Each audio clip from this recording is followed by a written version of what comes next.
आज से 75 साल पहले बॉर्डर खड़े हुए, मैप्स पे लाइन खींचे गए, अलग हुए लाखों परिवार। बट व्हाट इफ वो लाइन कभी बनती ही नहीं तो? क्या होता अगर इंडिया और पाकिस्तान अलग ही नहीं हुए होते तो? हेलो फ्रेंड्स, मैं हूँ माही और आज हम डिस्कस करेंगे क्या पॉजिटिव और नेगेटिव इम्पैक्ट पड़ता हमारी मिलिट्री, हिस्ट्री, जियोग्राफी, इकोनॉमी और एग्रीकल्चर पे अगर इंडिया और पाकिस्तान कभी अलग ही नहीं हुए होते तो। ना कोई इंडिया पाकिस्तान का झगड़ा, no war like 1965, 1971, 1947 and Kargil. आज के टाइम पे सियाचिन ग्लेशियर जो कि लद्दाख में है, वहाँ पे पर डे का खर्चा 5 से 7 करोड़ होता है और एक साल का खर्चा देखा जाए तो 3000 करोड़। उसके ऊपर हमारा सोल्जर्स का मेहनत अलग से। और ये जगह जैसी और भी बहुत सी जगहें हैं जहाँ पे बहुत खर्चा होता है सिर्फ हमारी सेफ्टी के लिए। इंडिया का अगर इतना खर्चा हो रहा है तो पाकिस्तान का भी हो रहा होगा। अगर ये सब नहीं होता तो क्या होता? Huge saving in defence budget, जिससे हम एजुकेशन, हेल्थ केयर या फिर इंफ्रास्ट्रक्चर में यूज़ कर पाते। हमारे हजारों जवान बच जाते और लाखों लोगों की जान नहीं जाती। वर्ल्ड में इंडिया 4th लार्जेस्ट आर्मी और पाकिस्तान का 7th लार्जेस्ट आर्मी है। अगर दोनों एक होते तो और भी ज़्यादा स्ट्रांग होता।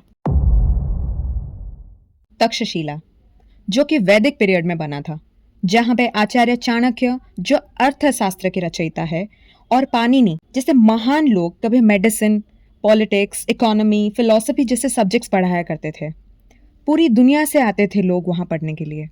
और आज आधे से ज़्यादा इंडियंस को पता भी नहीं है वो कहाँ पे है। मोहनजोदारो एंड हड़प्पा, बचपन में हिस्ट्री एंड ज्योग्राफी में तो पढ़े ही होंगे। One of the largest city of Indus valley civilization, जहाँ पे advance drainage system, urban planning, trade networks जैसे एडवांस टेक्नोलॉजी देखने को मिलता है, जिसे बड़े बड़े साइंटिस्ट आज भी देख के शौक होते हैं और फॉलो भी करते हैं। कटाश राज टेम्पल, हिंगलाज माता टेम्पल जो कि हमारा 51 शक्तिपीठों में से एक है। माना जाता है कि वहाँ पे माता का आधा सर गिरा था।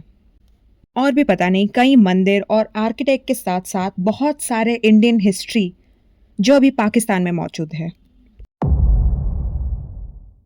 साउथ एशिया का सबसे बड़ा मार्केट होता जो सीधा अमेरिका और चाइना को टक्कर देता। कंबाइंड पॉपुलेशन 1.7 बिलियन, एक सिंगल मार्केट, यह बड़ा इन्वेस्टमेंट को अट्रैक्ट करता ग्लोबली। अनएम्प्लॉयमेंट रेट कम होता। आज जो इंडिया का जीडीपी का ग्रोथ 7 to 8% और पाकिस्तान का 2 to 3% है, वो शायद 15 to 20% या फिर उससे ज़्यादा होता। ये एक गेटवे की तरह काम करता सेंट्रल एशिया और मिडिल ईस्ट के बीच में। आज जो स्टेट ऑफ हॉर्मोज की वजह से इतना प्रॉब्लम हो रहा है वो होता ही नहीं, क्योंकि हम डायरेक्ट कनेक्ट कर पाते हैं मिडिल ईस्ट से via Pakistan, even by road. अभी जो सामान हम इंपोर्ट कर रहे हैं वो बहुत एक्सपेंसिव होता है बिकॉज हम घुमा के लाते हैं वाया सी और वाया एयर। अगर डायरेक्टली जा सकता है तो इतना प्रॉब्लम ही नहीं होता।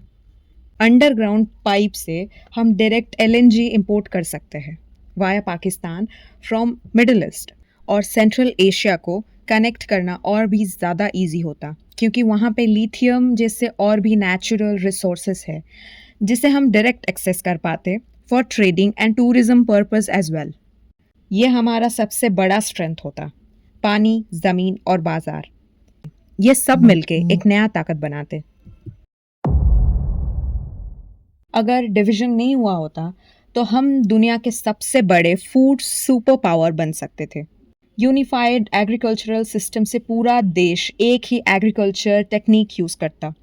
उसका मतलब अलग अलग मौसम, मिट्टी और फसलों का पूरा फ़ायदा पंजाब, सिंध और इंडस रिवर एक साथ मैनेज होते।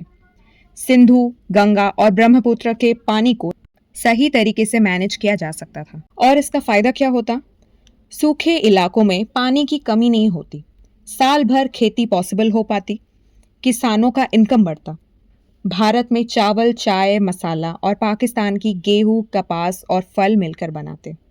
इंडिया और पाकिस्तान दोनों देश के पंजाब रीजन सबसे बड़ा और स्ट्रॉन्ग एरिया होता because of its most precious fertile land. दुनिया का सबसे बड़ा बाजार 1.7 बिलियन लोगों का मार्केट होता।